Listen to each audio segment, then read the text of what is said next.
Alright, so good day, grade 12 students, and ako pa rin ang inyong kasama, ang inyong nag-iisang teacher, kabarkada, ka-vlogger, at kung ano pa ano pa, no? So, tayo ay nasa topic pa rin at nasa subject pa rin na inquiries, investigations, and immersion. We are still on the module 2, so papatapos na tayo. This is second to the last topic of the chapter entitled Identifying the Problem and Asking the Question. So, our topic is importance of the study. So, topic 6 na tayo. Konti na lang. Tapos na tayo sa chapter number 2. Okay, so let's have a review first before we proceed with the lesson proper, no? So our last lesson is all about the definition of terms. So I'm going to give you some clue, and then you're going to give the points to consider or format in writing the definition of terms. So mas maganda ulit kung maglalabas kayo ng inyong papel para may sulat doon yung inyong sagot, ano? So may mga clue dito sa mga picture na ipapakita sa inyo about definition of terms, and from that you tell what the format or guidelines yung sinusunod dito, no, sa mga picture na ipapakita sa inyo. So let us have this one.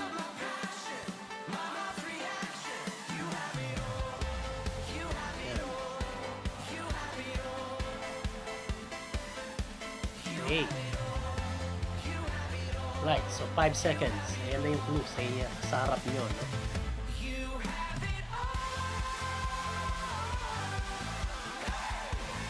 Okay, so ano ba yung pinapakita dyan? So of course, it must be arranged alphabetically. So, tingnan nyo yung mga pinagigutan dyan, ano? So kung yan yung sagot nyo, you are correct. Next one.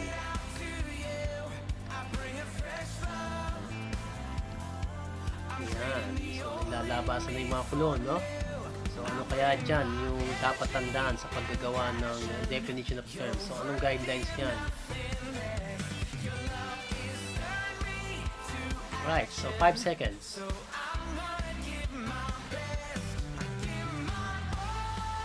Time's up. So, let's have the answer.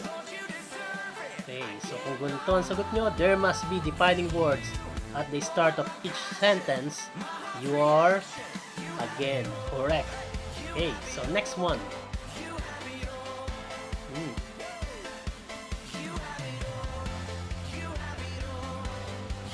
Comprehend.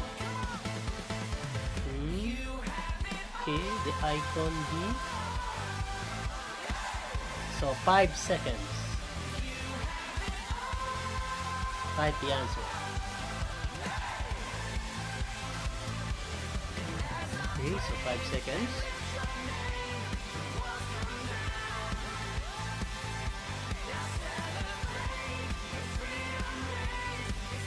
Let's see.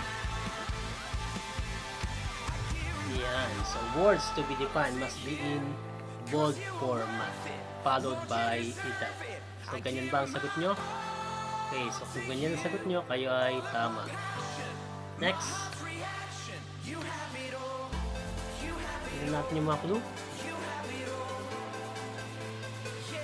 Ayan. So, isa-isa lang naglalabasan yung clue. Napaka-obvious, ano.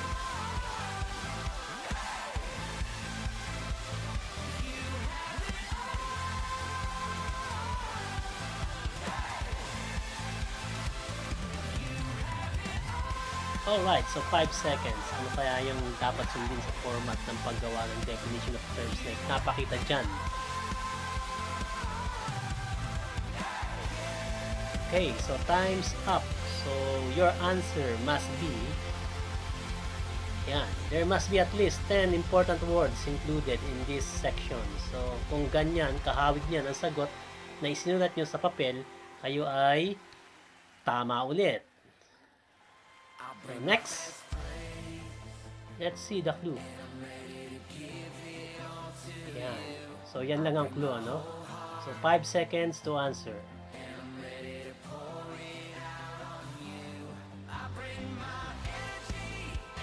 Okay, pencils up. So if your answer is have an introductory paragraph before defining the different words. So, obvious naman na yung pinilugan ay introductory paragraph. So, kung ganyan yung sagot nyo, kahawig nyan, so, it is correct.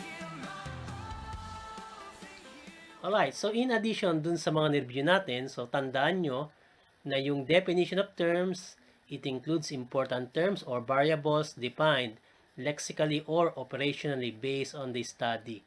So na ibigay ko na sa inyo yung definition niyan, ano? And then next, yung this usually include important words. So important words with deep meaning or acronym of different variables used in the study. So, yung difference ng lexical and operational. Ano?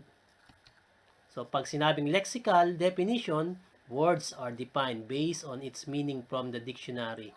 And then, pag operational definition naman, words are defined based on how it is used in your study. So, punta na tayo ngayon sa ating new lesson. Okay. This one naman is about the importance of the study. So, dito tayo po-focus ngayon. Ano tong part na to ng research?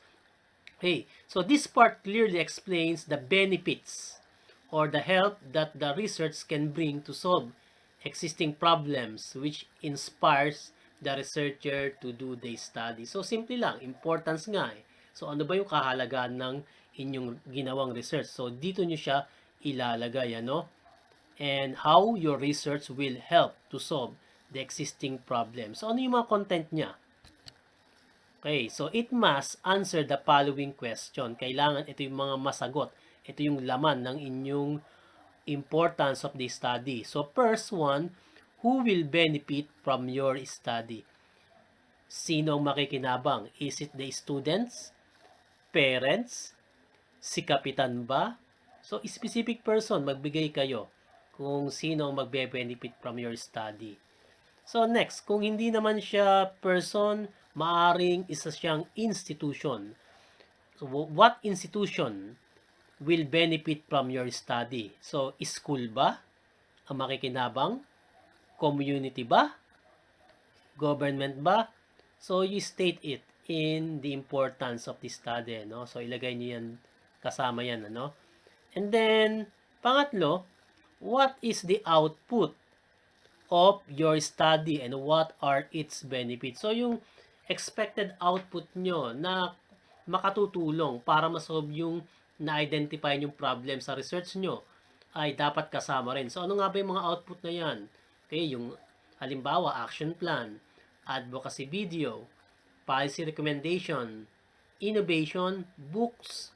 So, yung mga binanggit na nakaraan, yung animation video, pwede rin na gamot, pwede rin na invention, innovation, bahala kayo kung ano ang output ng inyong study, but it should be based on your findings, ano? So, yan yung dapat na laman ng importance of the study, yung tatlong aking binanggit. Okay, so example. Okay, so the students of San Roque National High School are the beneficiaries of this study because it gives the students idea that video games can improve a person's problem solving skills. So, sabi dito, estudyante, students of San Roque National High School are the beneficiaries. And aside from that, binanggit rin dito sa second sentence na teachers and parents are also considered the beneficiaries of this study. So, ito kasi yung research na to ay may kinalaman sa improving problem-solving skills of students. Ano? So, gumawa sila ng video games na makapag-i-improve ng problem-solving skills. Ano? So, tatlo ang beneficiaries, students, teachers, and the parents. Okay, so binanggit dito,